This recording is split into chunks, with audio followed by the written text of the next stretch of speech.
Hey everyone, we're going to get started with the side dish for our sparkling ice chicken. What I'm going to do is a basic roasted cauliflower, and what I put in here is about 2 ounces of Kerrygold butter, some pink sea salt, and a little bit of dried herbes de Provence, which is an Italian spice rub. You can also just use Italian seasoning.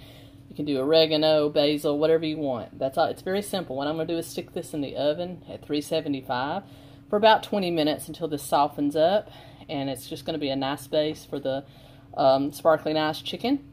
And it's also just a great side dish for just about anything, and it's quick for a... Hey guys, Tracy back. I am just browning. I've got the cauliflower in the oven, and I'm just going to brown up about 1/4 of an onion and try to bring those natural sugars out and caramelize them. That just means the sugars cook out, come to the top, and it gives the onion a lot of flavor. Keto, can't use a lot of onion. We're going to try to make it count. And then into the pan, I'm going to add about 4.5 pounds of chicken after the water was taken out of a 5.8 pound package. I think it's about 4.5 pounds. And we're going to cook that all the way through in the pan with the onions. All that was sprayed with just a basic cooking spray, coconut oil flavor. And you can use olive oil, avocado oil, whatever you'd like. And then we're going to add about 1/2 of a 17 fluid ounce bottle of sparkling ice. You can use any flavor you want. I like the Peach Nectarine. I've made this recipe once before in the RV, but people wanted to see it again.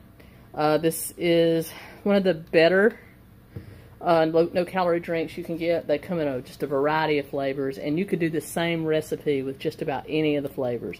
The only one that I would hesitate would be maybe the cherry limeade, because I'm not sure how good cherry limeade chicken would taste. But hey, I don't judge, so you go for it. I'm also just going to add some pink sea salt and a little bit of dried herbs, which I'll show you those later. And then just kind of cook the sauce down and maybe thicken it up with a little bit of Xanthem Gum. And that'll be the peach chicken, and we'll serve it over the cauliflower. So I'm going to pause for just a moment, going to get this part of it going, and I'll be right back with you. Hey everyone, we're back. The chicken is in. I seasoned it with some pink sea salt and some herbes de Provence, herb de Provence. And I'm just letting it cook down. The juices are starting to come out. I'm just letting it cook down with the onion until it's mostly cooked through. Then I'm going to add and cook down the sauce and finish it up from there. And I'll be back. Alright everyone, the chicken is browned up nicely. I actually cut some of the larger pieces a little bit smaller, so it is all cooked through. So I'm just going to add 1/2 of that 17 fluid ounce Peach Nectarine Ice. And like I said, you can use any flavor. So that's about 1/2. It's a little over 1/2. That's okay.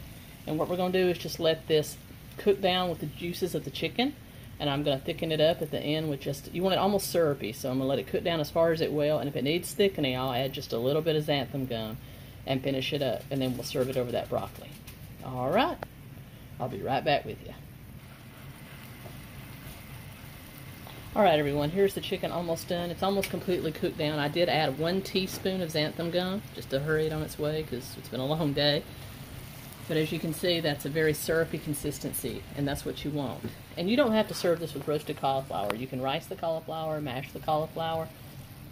You can put the cauliflower on your head and dance around with it. I don't know what you're into, but whatever you're into, you can serve with this dish. It's a very basic dish. You can use any flavor of ice, any vegetable side you want. A cream spinach would go good with this. I just used what was available, and if you need to clean out the fridge, just use what's available. But anyway, the cauliflower is almost out of the oven, and once it's out, I'm going to plate this up and show you the final product. Here we are, y'all, the finished product. Just put a pile of broccoli, put the chicken over it, and drizzle some sauce, and you can see it's very reminiscent of like an orange chicken you would get at an Asian restaurant, only definitely ketogenic. So, hope you've enjoyed this. We'll be coming at you with more quick recipes, and just remember, you can use this with any flavor of ice. You can also finish this sauce with a dab of heavy cream or a little bit of butter if you want a more creamy sauce. And you can also serve it with any side you like. It's just that cauliflower happens to be my favorite. So we're going to eat this up, and I'll be coming at you again with some more recipes. Thank you for tuning in. Keto Comic out.